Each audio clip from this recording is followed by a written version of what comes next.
அனைவருக்கும் வணக்கம். என் பெயர் காமிமலர். நான் டாக்டர் எஸ் ராஜலக்ஷ்மி, கலை அறிவியல் கல்லூரி, அண்ணாச்சி தமிழ் துறையில் உதவி பேராசிரியராக பணியாற்றி வருகிறேன். வைணவ சமயம் தமிழ் மொழிக்கு ஆற்றிய தொண்டுகள் குறித்து நாம் கண்டு வருகிறோம். அவ்வகையில் ஆழ்வார்கள் 12 பேரில் மூவர் முதலிகள் என போற்றப்படும் பொய்கை ஆழ்வார், பூதத்தாழ்வார், பேயாழ்வார் இவர்களை குறித்த செய்திகளை விரிவாக கண்டோம். இன்றைய காணொளியில் திருமழிசை ஆழ்வார் தமிழ் மொழிக்கு ஆற்றிய தொண்டுகளை இனி விரிவாக காணலாம். இவர் பிறந்த ஊர் திருமழிசை. தன் ஊர் பெயரில் அழைக்கப்படும் ஆழ்வார் திருமழிசை ஆழ்வார்.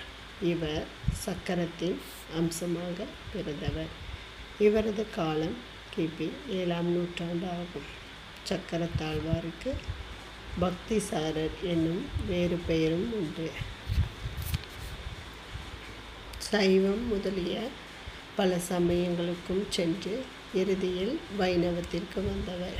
ஏனெனில் ஏற்கனவே பிற சமயத்தை தழுவி அதிலிருந்து விடுபட்டு வைணவத்தை சார்விய ஒரு ஆழ்வார் திருமழிசை ஆழ்வார் ஆவார். இவர் சைவராக இருந்தபோது சிவவாக்கியர் என்ற சித்தராக இருந்தார் என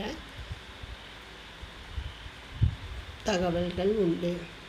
இவரது பாடல்கள் 4ஆம் திருவந்தாதி என்றும் 4ஆம் திருவந்தாதி என்ற நான்முகன் திருவந்தாதி, திருச்சந்த விருத்தம் போன்றவையாகும். திருமழிசை ஆழ்வாரின் சீடன் கணிகண்ணன் சொன்னவண்ணம் செய்த பெருமாள் இருக்குமிடம் திருவக்கா என அழைக்கப்படும் காஞ்சிபுரமாகும். இவர் இறைவன் மீது அளவு கடந்த பக்தி உடையவர். இவரது சீடர் கணிகண்ணன் ஆவார்.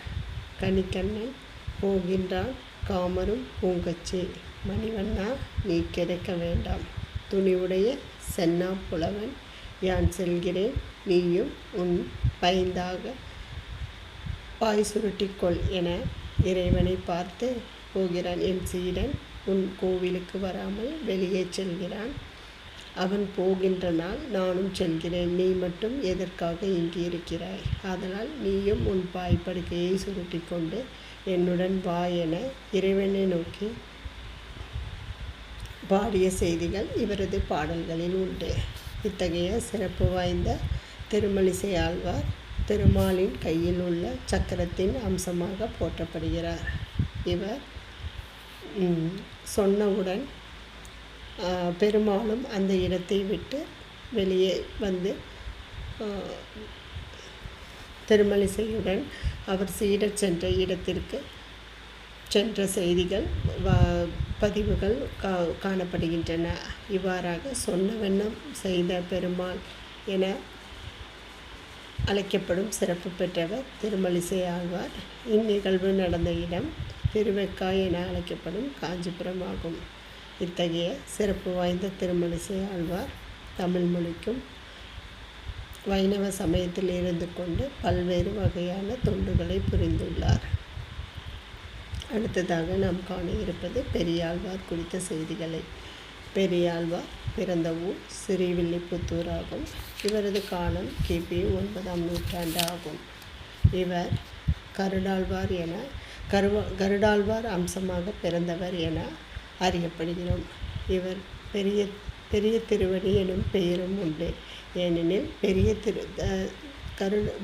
பெரிய திருவடி என்பது கருடன் எனவும் சிறிய திருவடி என்பது அனுமான் எனவும் செய்திகள் உண்டு. இவரது இயற்பெயர் விஷ்ணு சித்தர் ஆகும். இவருக்கு வேறு பெயர்கள் உண்டு. முதலாவதாக பட்டர்பிரான், கிளியறுத்த ஆழ்வார் என பெயர்கள் உண்டு. மதுரை மன்னன் வல்லவதேவன் கட்டிய போர்க்கிளியை வேதத்தை விரைந்து ஓதி அறுத்து கிளி அறுத்த ஆழ்வார் என்ற சிறப்பு பெயர் பெற்றவர் பெரியாழ்வார் ஆவார். இவரின் வளர்ப்பு மகள் ஆண்டாள் ஆவார். இவர் ஆண்டாளுக்கு கோதை என்று பெயரிட்டு அழைத்து வந்தார். இவருடைய பாடல்கள் திருப்பல்லாண்டு எனவும் திருமொழி எனவும் அழைக்கப்படுகிறது. திருப்பல்லாண்டானது வைணவர்களால் நாள்தோறும் ஓதப்பெறும் ஒரு பாராயண நூலாக விளங்குகிறது. அது மட்டுமில்லாமல் பிள்ளைத்தமிழ் இலக்கியத்தில் பிள்ளைத்தமிழ் என்ற சிற்றிலக்கிய வகையின் முன்னோடியாகவும் இவர் விளங்கியவர்.